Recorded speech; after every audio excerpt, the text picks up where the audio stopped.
See, you did that last week, and I still haven't got used to it. Maybe by next week I'll get used to it. It gets funnier every week. Gets funnier every week. Yep. Good morning, Zompoc. Welcome to our podcast. I'm Bex, and that's Marc. Yep, welcome to our podcast, where we are recording each episode whilst barricaded inside our homes, hiding from the zombies outside.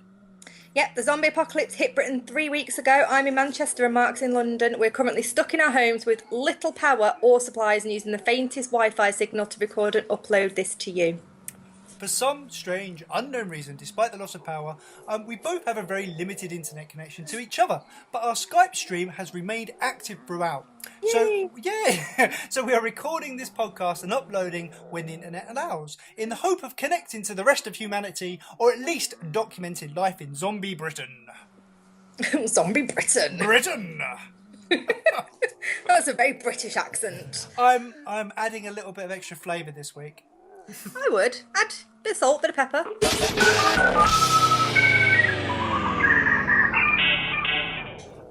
Right, okay, so we normally start off with emails and stuff, which is really cool because obviously part of what we're doing here is to reach out to survivors with our podcast, to let people know that they are not alone and pass on messages if we can help. So last week we asked you to email us and get in touch if you were listening and you could in any way do that. We asked you to email wineandgiggles@gmail.com, and surprisingly we've actually had a response. Yeah, it's really exciting, incredibly exciting. We've received messages from other survivors around the world. We've made contact with other people for the first time in 3 weeks. We have received some messages and made contact with people. Yes, super exciting. We've actually made contact with someone who also has internet connection, and hopefully they should be able to join us on here in a few minutes, which we're also super excited about. But before we have the excitement of our very first guest, we have received some messages from survivors from all over the world. Yeah, so I received this email. It's from a Gmail account, but there doesn't make a lot of sense. The actual name is like 64600, and there's a bunch of numbers and letters and stuff at gmail.com. So I don't know who it's from. The name was Billy Bob or Billy Ray or something like that at Gmail. I don't know. But there was no title or text in the email, just this audio file. And at first I'm thinking sort of it's going to be spam, but then I remembered there's no spam in the apocalypse. We discussed this the other day. No, we did discuss it, but maybe they are still computer viruses. Well, there might be. So, yeah, I was a bit worried. But I opened it anyway, and this is what I found. So, you're hearing this for the first time, but this is what I found. So, are you ready to listen? Yeah, go on. Okay, so I'm just loading it up now, and then you can listen. This thing on? Well, I don't know how to work this newfangled doohickey. You know I didn't make it past the 3rd grade. Don't you look at me like that, Lurleen. Why, if you weren't my sister, I'd swear I don't know sometimes why I married you. Anywho, even you can hear me, I'm Bubba. I'm in the great state of Texas, town called Chapel Hill, population 600. Well, we're 600, now it's like less. There's all these folks out here biting other folks and whatnot. I think there's hippies. Either that or Democrats or something, but they might be on the marijuana or something. Whatever it is, we need help. We're running out of beer and ammo. Me and my AK-47 don't want this shindig to end, so someone airlift us some bullets and Budweiser, for God's sake.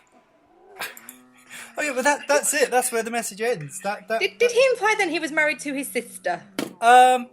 He did. Was That's that just the first thing I picked up. Yeah, I suppose the first thing that we need to talk about is he's obviously not British. Obviously. He's on the other side of the Atlantic, which means they also have a zombie apocalypse there. We're not, it's not just us. It's not Britain. It's not our little island. It's bigger than that. It's all over the world. So that's obviously something that we need to think about. We also need to think about the fact that even inbreds can survive with enough ammo. Hey, I mean, let's be honest. They've got more chance than us, haven't they? Definitely, with an AK. With those hillbillies, man, they know what they're doing. What did he say his name was? Bubba? Yeah, I mean, to be honest, I had a bit of a sneaky suspicion that it was probably all over the world, because if it was just in Britain, then I think something would have happened by now, whether we would have been nuked or someone would have come and saved us. It would be one of those two scenarios. And considering nothing has happened apart from us all being holed up in attics and in basements and things, nothing. So for me, it was pretty obvious it was happening all over the world. So it doesn't surprise me that it's in America. I never even considered the fact that we might have got nuked. Oh, really? Yeah. You never even considered we might get nuked? No, this is the first I've thought about it. I can imagine that if the virus was just on our little island and they didn't want it to get over the Atlantic, then we would be nuked. Yeah, I suppose you're right. I just never considered it. So Bubba sounds like a cool guy. I like Bubba. Well, sounds like a guy. Well, he sounds cool, doesn't he? I mean, Well, I wouldn't take him out for a drink, but each to their own. he sounds like a nice guy. I think if we can, I think we need to find out more. Bubba, if you're listening to the show, we'd love to, number one, invite you on. Obviously, if you can't, work Skype because you're You've not got any. You've got webbed thumbs or something. That's what I was thinking. If you had webbed thumbs, so if you've got webbed thumbs and you can't work out Skype, then obviously you can always send us another audio file. Let us know how you get on, man. We want to know. If you can, introduce us to your family. Let us know how they get on. That'd be really cool. So, Bubba, if you're listening, we want you back. Oh, yeah. Anybody else who's out there, if you're listening, obviously you can do the same as what Bubba did. Send us an audio file. Let us know how you're surviving. You can also just send us a plain old text email. That's fine. We can deal with that. We can read it out live for you so you can get your message out to the world. Indeed. Okay. Have you anything to say to Bubba before we move on? You hang on in there, cowboy.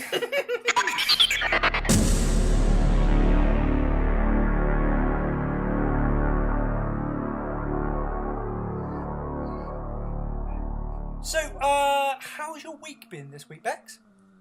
So like I said last week, I really needed to go out and do some scavenging because I only had some Maggi chicken seasoning left. Yeah. How did you get on with your chicken seasoning?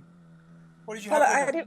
I put it on a bit of bread. Picked the mould off the bread. Yeah, you said about your mouldy bread. Yeah, nice. Yeah, well the thing is, it's only a bit of mould. Just pick it off, and the bread's good as new. It was a bit stale, but when you're hungry, you'll eat anything really. So I thought to myself, I'm going to have to go out. But I got a bit scared, to be honest. By the time I got to my front door, I'd psyched myself up a little bit. But then by the time I got to my front door, I was just like, shit, this ain't happening. Yeah. But I've got a shop 2 doors down from me. So I thought, right, best off starting there. And then if nothing happens kind of between there and the shop, maybe it'll give me the confidence to go a little bit further afield.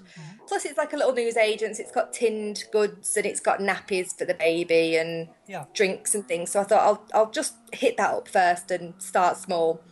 So as I walk in, this stench just completely hit me as soon as I walked through the door because the door was unlocked. Yeah. And I thought, oh god, shit, here we go. Because there was no zombies on my road at all when I went out. They must have all shambled off, fallen down the hill. I live on top of a big hill, maybe fallen down it. Maybe there's a pile at the bottom. Yeah. This is just a big pile, like a bowling ball's gone down, like skittle pins. But I could tell there was probably 1 or 2 in the shop because of the stench of them. It just smelled like death in there. Yeah, or it could have been like a pasty gone off or something like that. It could have been, actually. I never thought of that. Incidentally, it was zombies, but my forethought didn't go to pasties. Well, sometimes at a time like this, they've got like a hot counter with some pasties on it. If they've gone off, they're going to go pretty rank.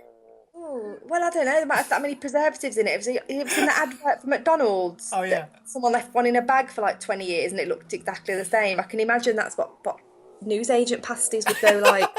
Still pretty edible. So how did you get? Not that I'd try. How did you get on with the zombies? Were they nice zombies? Were they friendly zombies? Did you try talking to them and see if that helped? They weren't friendly zombies. It was actually the bloke who owned the shop. Oh. Coincidentally enough, he wasn't a friendly zombie. He wanted to eat my brains. Oh, they do that. I've noticed. But to be honest, he was never that friendly beforehand. In fact, he always used to overcharge for his beer, and then he got really pissed off when he used to go to Tesco up the road and pick up the 4-pack for like £3.15. He's there charging like £7. He was bitter. Yeah, exactly. He was a bitter shopkeeper. To like beer. Yes. But yeah, he used to always have a go at me for going up to Tesco. I'm like, hang on, you reduce your prices, I'll come to you, no problem. Anyway. Well, those were before Zompoc problems. That was before Zompoc problems. This is an after Zompoc problem. Now I'm just worried about him eating me. So, like I said last week, I had my trusty golf club with me. Oh, yeah. And I was trying to sneak in quietly so he didn't notice me, because as I kind of came in, I couldn't see him. But I know that as you go in, it's at the back to the left, is their like upstairs quarters. I thought, right, I'll try and be as quiet as I can. But rustling through tins isn't a quiet job, unfortunately. You just have to throw everything in a bag, and I was trying to be quick, and I must have been making too much noise, and then suddenly he was behind me, and I was like, oh dear, shit.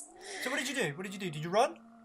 I didn't actually. It was just an impulse reaction to kind of just swing it in with my golf club. Oh dear, I would have run. I think you have a fight or flight, don't you? And for some reason, in my brain, my adrenaline just went fight and just swung this golf club at him. So that knocked him out of the way, but it didn't kill him. And then I ran.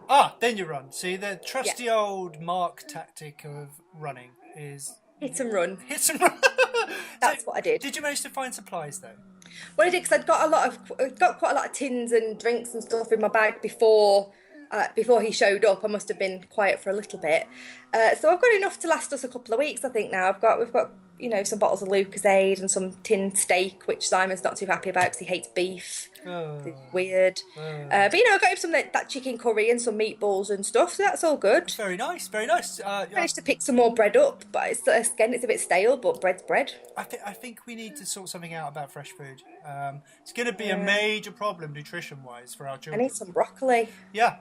My week's been pretty... is there anything else happened exciting No, this week, that's Bex? pretty much... That's pretty much what's happened.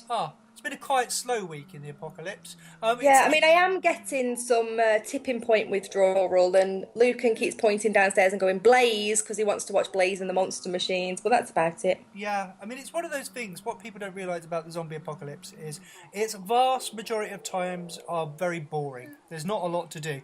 There's 10% of your life is spent running away from things in fear of dying, but 90% of your life is sit around on your bum not doing a lot. Yep. This week I've been pretty much, I've been planning. That's what I've been doing. I've had a week of planning. I've had a little look about. As we say around here, we've had a little look about. We looked over the fence to see what that was like. That was interesting. So next door, over my wall, I looked over the wall. Next door, in their garden, there's quite a few zombies on there. I thought so because of the noise, but there's quite a few next door. So I looked over the other wall. In their garden? In their garden. So okay. But they're not the people who live there. So I don't know what happened. Maybe they came in and then they've wandered off into the garden. Maybe they're having a barbecue. Who the fuck knows? So I popped my head over the wall. That didn't look good. So I popped over the other wall. That doesn't look too bad, the other side. I'm not really sure about going. I've been getting on all right. I've got some food and stuff. I've still got the tins of ravioli. I've still got the multi-pack of jelly tots. And when I say multi-pack, I don't mean like a pack of 12. I've got Costco boxes of jelly tots. I'm so jealous. Get Bob the Zombie to come and give me some. That's the one thing I didn't get from the newsagents was sweets. Well, we got a sugar supply, but obviously the kids' teeth are going to rot pretty soon. So we've got tins of stuff, we've got jelly tots, but we haven't got any nutrition, so we need to sort that out. But I haven't been out scouting yet. I've looked at some houses, I've scouted them out, but I haven't been out.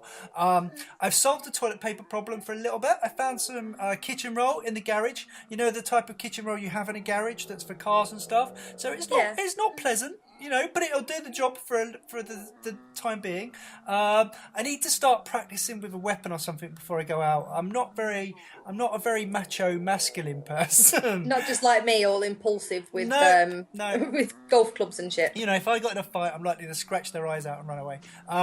So I need to practice with a weapon or something.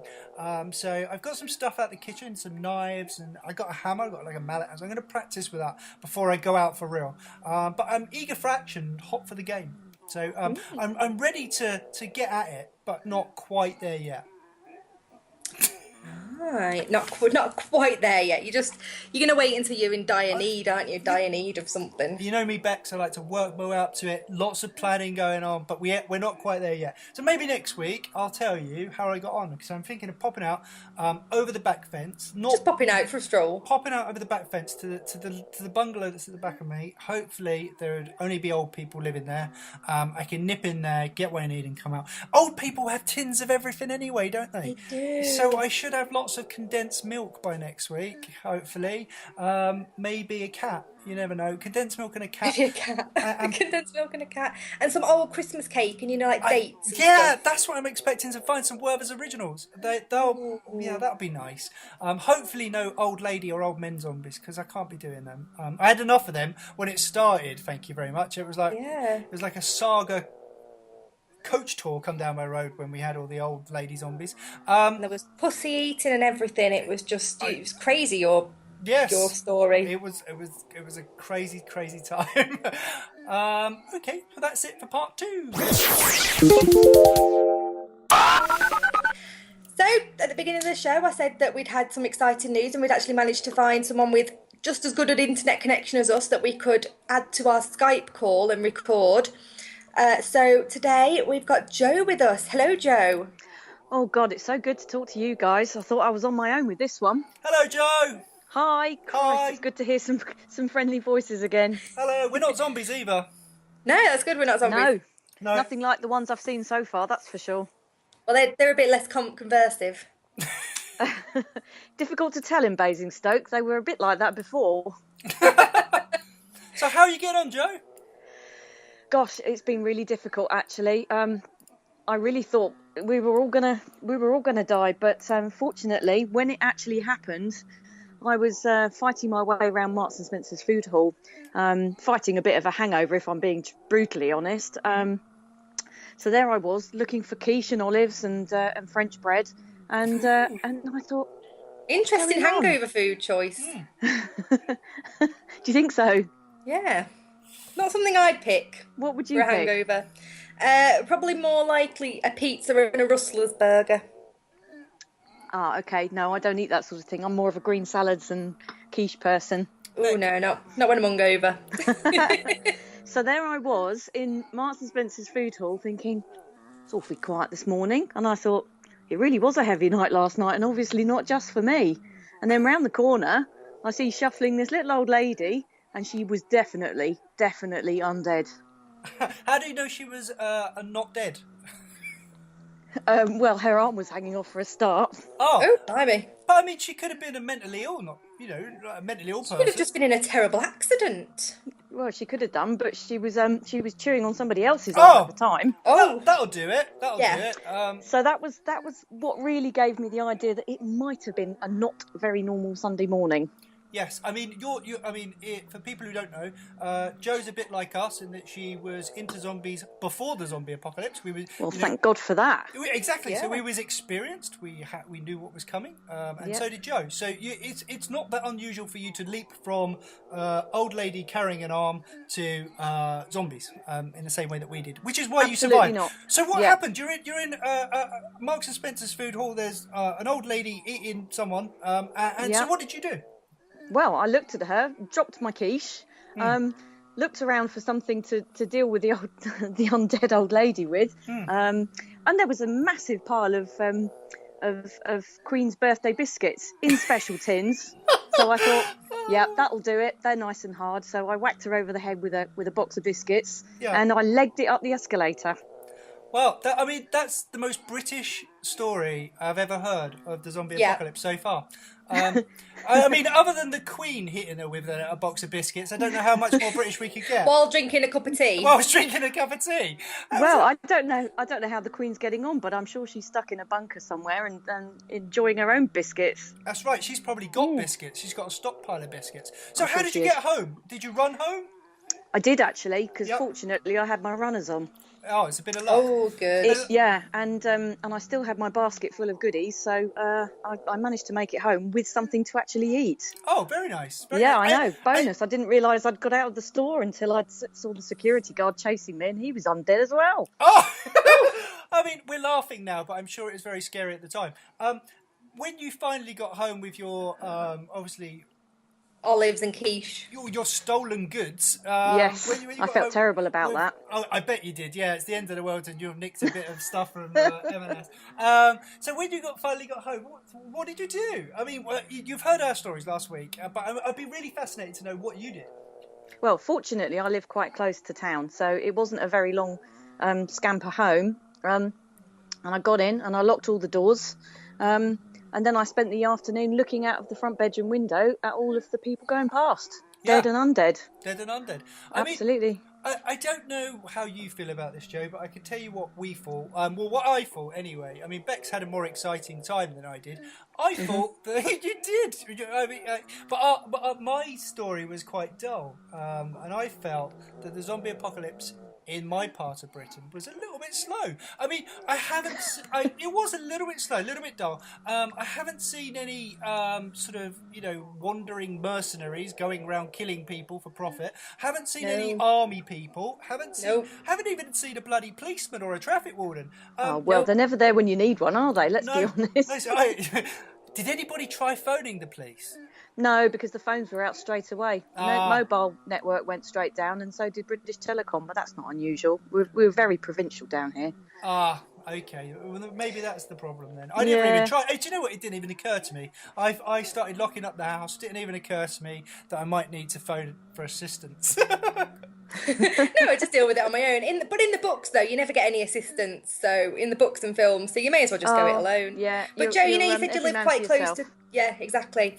You said you live quite close to town. Has that been a bit of a hindrance for you? Have you seen quite a lot of action? Is it quite difficult to get out of your house? It is a little bit.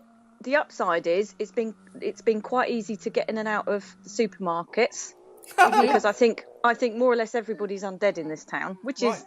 It's a good thing and a bad thing in a way. Yeah. Mm-hmm. The downside to that, of course, is that I have to deal with them every time I go out the house. So, baseball bat, shillelagh, whatever comes to hand. Get on my toes and run into town, do a quick supply run, and then run back. But it just looks like chucking out time from the pub every single day at the moment. Wow. There's just people milling about aimlessly, looking for someone to eat. It sounds like 3 a.m. in Romford. Exactly. I mean, obviously, Bex is in a loft with her family. I'm locked in the house, upstairs and in the garage with my family. Are you on your own? I am at the moment, yeah. Just me and the dog. You and the dog. Oh, well, you have company. You have wonderful company. You say you're at the moment. Was you with someone? I mean, what happened there? Have you always been on your... No, there was just me in the house at the time. Everybody else had gone away for the weekend, so it was just me. And I never heard from them again. So I still don't know if they're all right or if they're dead or undead. Or undead or not dead. Or undead, dead, not dead. Obviously you're home alone. So the first person that you've spoke to in nearly 3 weeks was me and Bex. Yeah, it is. And I can't tell you how pleased I am to hear from you guys. Blimey, I thought it was just me left. There seems to be more people all over the world. I mean, we had a message from a guy in America earlier, which you'll be able to hear later when we get the podcast. Have you been getting the podcast? Yes, I have. It's been really it's been a lifeline really because as I say, the days are taking awfully long time to pass. There's nothing to do. There's nothing to watch. No. I can't sit down with the book because I can't concentrate in case anything happens. Yeah.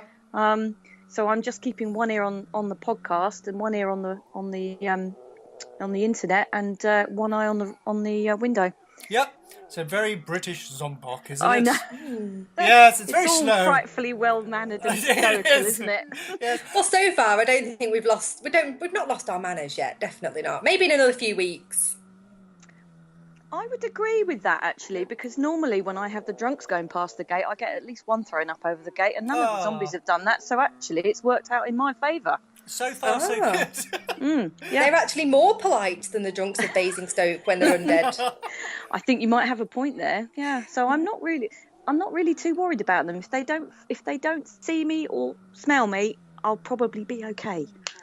We were saying this the other day, wasn't we, Bex? There are some positives to the zombie apocalypse. Obviously, people like us three, have kind of been preparing for this, so we're always looking on the bright side of the zombie apocalypse. However, there are some definite real positives. I mean, long-winded, stupid political Facebook posts, they're a thing of the past. So that's thank great. God for that. And football, that's a thing of the past as That's well. a thing of the past. Aggressive football chanting and just genuinely talking about football in a really aggressive manner. That's gone. We don't have. I mean, that's not even interesting anymore. Hopefully, there's football stadiums all around the world, all locked in. Someone locked the fucking doors, left them all in there, and they're milling around. That. They're milling around in there. I would have done that as well. So there's loads of nice positives.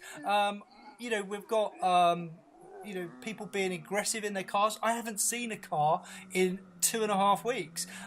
So you have that whole side of it. I mean, pollution's got to be way down. I haven't seen a plane in the sky. So maybe this is the way of the future. Maybe this Mother is Nature's natural selection, I think. Yeah, maybe that's the thing. I mean, the Americans are not taking it so well, according to our message earlier. I mean, they're fighting back, and I imagine there's more of that to come. Do you know what? I think the trick to this one is to ride it out and keep your head down. That's what I'm going to do. Yeah, and me. I'm a little bit concerned about what Beck said earlier about nukes, nuclear weapons. It never occurred to me there might be nuclear weapons involved. I was thinking like you guys, where I keep my head down and just hunker down and just wait for it all to blow over. There's probably no one left to press the button on the nuclear weapons, so I wouldn't be too worried about it. You know what? If they do that, I'm going straight to the pub. I haven't actually ventured out to the pub yet because I'm not sure what I'm going to find in there. Little bit worried about that. I'm assuming zombies don't drink wine. Yeah. I might if I was a zombie. Do you? Yeah, but you don't know who else might have had the same thought at the moment it hit and gone to the pub. Yeah. I don't know who's going to be in there. It might be some people I don't like. It might even be the people on Pub Watch who aren't even allowed in the pub. If it's if they've had a lock-in, then they're probably still there anyway from when it started. They probably are. And I don't know which one I'd prefer less, to be honest, zombies or drunks. Or 3-week-old lock-in, 3-week-old lock-in drunks. Which one would be worse? Yeah, you wouldn't be able to tell the difference. You'd just have to kill them and hope that they were undead. You wouldn't know. Everybody. You just have to try and save yourself. Yeah. Anyone comes between me and my wine and that's it. They're getting it. That's it. Plonk over the head. Mm-hmm. Right, Joe. Yes.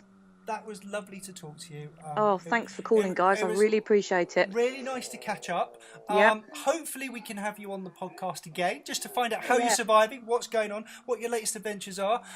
So, if you're popping out to the pub, try and remember what you're doing so you can come back and report to us so we know how it's going. Of course I will. Need to know everybody's okay. I need to know. Some of us, are a little bit nervous about going out. I'm not going to mention any names, but mainly me. A little bit nervous about going out. So I'd like to, a report of what's going on outside so we can work it out for ourselves. And how best to deal with them. Tips. Yes, I'll give you some tips. Survival tips are what we need. So, right, you're the scouting group, Joe. So next time you can scout the countryside and report back to us on this podcast. Will do. Roving reporter. Roving reporter from Joe. Thank you very much for coming on. Thank you. Speak soon, guys. Bye. Bye.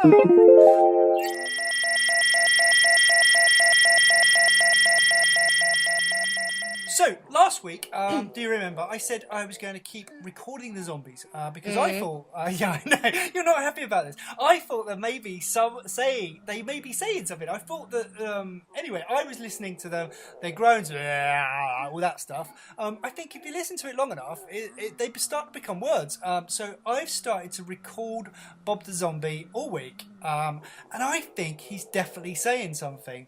So, do you want to hear again? Do you want to listen? If you say so, go on, let's have a listen. Right, ready, go. Harry, fuckwit. I don't know if you can hear us, but yeah, we can.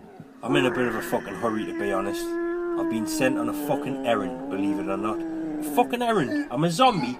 It's the end of the fucking world, and I've been sent on a fucking errand. Where you fuck me, man. Well, last week I tell you about this wife that I found when she fucking cried and that bit and all that shit. Well, it was alright. She couldn't talk. Some of us lot can talk and some we can't. But she couldn't. So, happy days. And then, she's fucking suddenly decided she wants to learn to talk. Well, you know what women are like. Jesus fucking Christ. Once she started, she didn't fucking stop. Oh, Bob, do this for us. Oh, Bob, gone on this errand. Oh, Bob, gone kill that bloke, so I've got some of these. Fuck me. I wish I'd never bit the bitch, no. I mean, didn't get us wrong. She's alright at times, but what the fuck is this worth, you know? It's not what I fucking want. It's not what I fucking need. I'm thinking about getting rid of her, to be honest. Bob, can't do this for us. Oh, what you doing standing there in that car park? You could be you doing something, making something of your life, or you're deaf, you little bastard. Hey, fucking hell, bitch. Oh, wait, I've got a gun.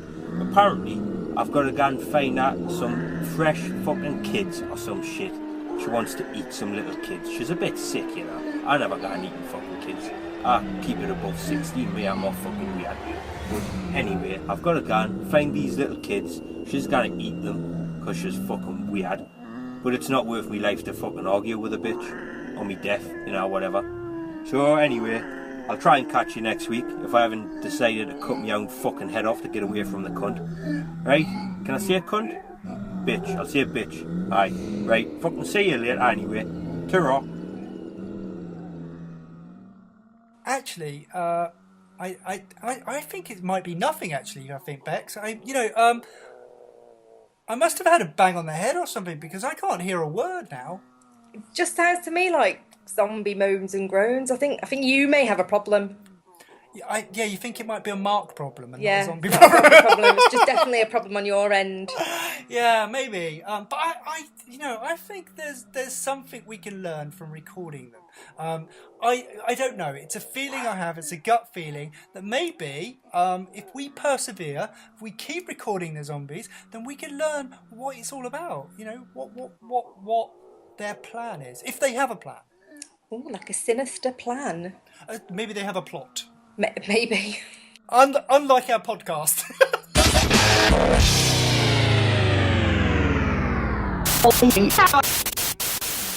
That was an action-packed episode. It certainly was. It feels great to be connecting with the world, and hopefully we can start to get a picture of what's happening out there. Yeah, I'm sure this podcast can really do some good, to be honest. If anyone's listening to this podcast, first of all, let me say thank you. Be safe, take care, remember we are here, and send us an email. Let us know what you're doing, let us know how you're staying safe, how you're surviving, what you're doing to survive, what your stories are. If you want to connect with other human beings, send us a message. It's wineandgiggles@gmail.com. I want to know how you're kicking ass.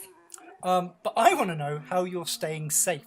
That's what I'm all about. Staying safe, keeping yourself alive. And kicking ass. Shh. But thank you everyone for listening. Thank you very much. Bye-bye. Bye. Bye.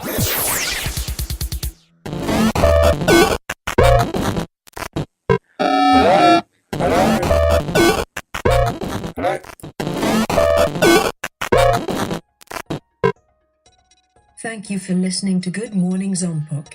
Your hosts were Marc and Bex. Neither Marc or Bex have any previous experience in acting or improvisation. If you enjoyed listening, please leave us a positive review on iTunes.